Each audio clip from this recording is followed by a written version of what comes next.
The restaurant business has always been about relationships, and when it came down to how do we grow the corporate segment, we were investing in the team, but they were out there pounding the pavement. They were walking into buildings, meeting people.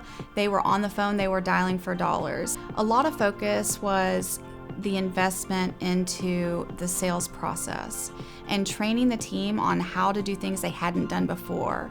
We didn't have an especially talented sales force. We had talented people that were invested in the business, but driving them to get on the phone and make 100 calls in a day, that's where we really found success.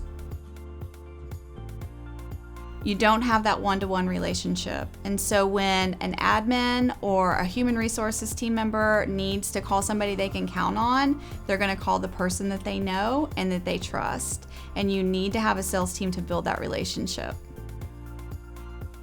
Depends on the size of your brand. So if you are a multi-unit, you have 1 to 5 or 6 locations, you can make do with a single salesperson.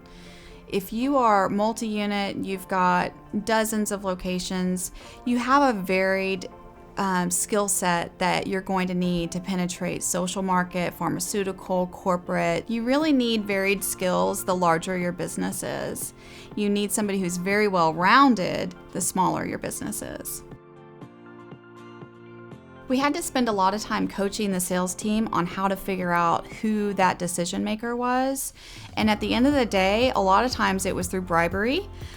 Bribery at the front desk with the gatekeeper who was supposed to protect all of the contacts inside. And in some cases it was, who do you know who?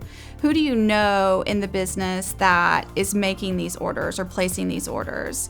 And when we got a little bit of information, that could go a long way.